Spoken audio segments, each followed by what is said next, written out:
Je ne peux pas m'empêcher de bouder à chaque fois que quelque chose m'énerve dans mon couple. Bonjour à toi et bienvenue sur cette vidéo YouTube, sur cette chaîne qui te parle d'amour et d'amour de soi. Aujourd'hui, on va traiter le sujet de la bouderie et de la communication dans le couple. Avant même que la vidéo ne commence, je t'invite à t'abonner à la chaîne pour recevoir toutes les prochaines notifications de vidéos et rester au courant de tout ce qui se passe sur cette chaîne YouTube. Je me présente, je m'appelle Chloé Mercaer et je suis coach en amour certifié. J'aide les femmes qui souhaitent être plus épanouies dans leurs relations sentimentales en leur apprenant à s'aimer davantage. La première chose à savoir au sujet de la bouderie, c'est que c'est très dangereux. Parce que, en fait, c'est un comportement que vous allez choisir malgré vous, qui est en réaction à une émotion souvent de colère, de tristesse ou de déception vis-à-vis de quelque chose, X, une réaction de votre partenaire, une parole, un message, quelque chose.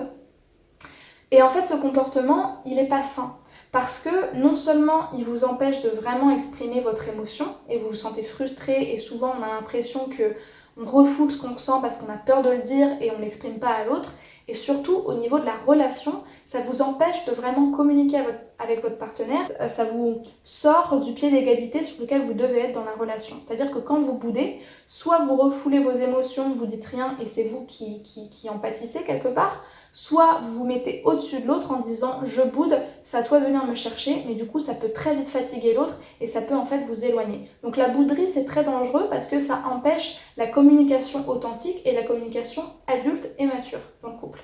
Maintenant, pour répondre à la bouderie, justement, il convient de trouver d'autres moyens d'exprimer votre émotion de colère, de déception et de tristesse. Parce que souvent, quand on creuse ce comportement de bouderie, en fait, c'est un comportement qui répond à la croyance selon laquelle je n'ai pas le droit de ressentir ces émotions-là, c'est pas bien, du coup, je boude, je refoule, je dis rien, et j'ai peur de les affirmer ou de les exprimer parce que j'ai peur de créer une dispute, ou alors je ne trouve d'autres moyens que d'exprimer mon mécontentement en boudant parce que j'estime que j'ai pas à me rabaisser, à expliquer à l'autre ce que je veux, ce que je ressens parce que je trouve ça faible ou que tout simplement j'estime qu'il doit comprendre ce que je veux et que c'est à lui de se rabaisser et de venir en esclave me supplier un petit peu comme le feraient les sujets du roi. Sauf qu'une relation c'est pas ça dans les deux cas et que soit vous devez vous dire j'ai le droit d'exprimer mes émotions et je me dois de me responsabiliser et du coup de dire je ressens ça, je l'exprime, ou alors de vous dire j'ai le droit de ressentir ça et lui c'est de sa responsabilité de prendre en compte ce que je lui dis et de aussi prendre en compte les choses qui me paraissent importantes qu'il sache à propos de ce qui n'est pas normal de faire. Par exemple, je sais pas si vous a manqué de respect, c'est normal que vous disiez c'est important ce que je ressens, je me dois de l'exprimer parce que je suis responsable de ce que je ressens et du coup je vais pas bouder parce que ça ne sert à rien mais je vais juste le dire comme quelqu'un qui se responsabilise.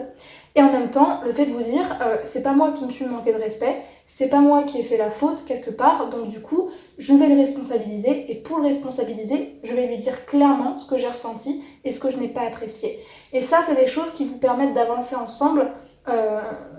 et toujours,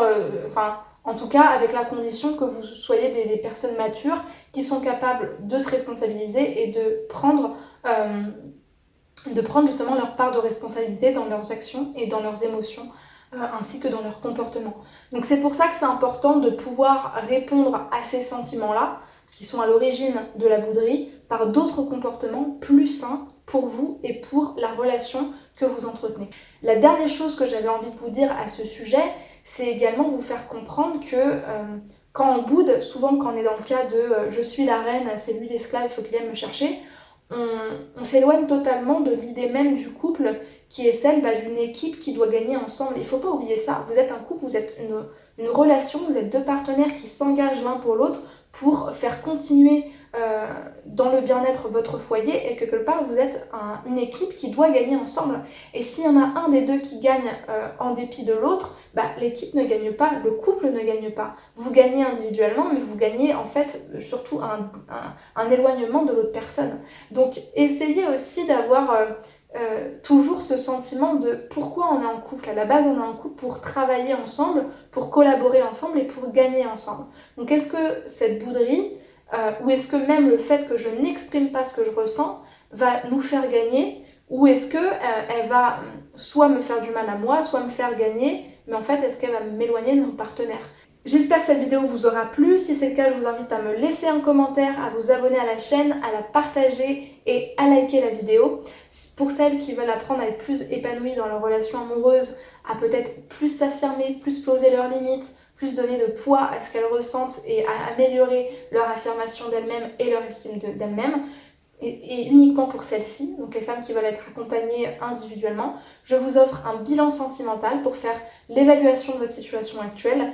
comprendre quels sont vos freins aujourd'hui au changement, quels sont vos besoins, et que moi je vous apporte les solutions efficaces et durables d'un accompagnement individuel personnalisé. Pour celles qui sont présentes sur Instagram et qui veulent bénéficier de tout le contenu que je mets sur cette plateforme, il y en a vraiment beaucoup et c'est quotidien, je vous mettrai mon identifiant juste ici avec le lien dans la description de la vidéo. Et enfin, dernière information importante, vous avez tout à gagner à vous inscrire à ma newsletter puisque c'est vraiment la communauté la plus rapprochée à ce que je fais, la communauté que je contacte à chaque fois que j'ai une promotion, à chaque fois que je veux vous faire part d'un témoignage, de quelque chose que j'ai vécu et qui me paraît important de vous le dire et que j'ai pas forcément envie de partager sur d'autres réseaux. C'est vraiment la communauté la plus proche du message que je transmets. Et pour rejoindre cette newsletter, cette liste privée,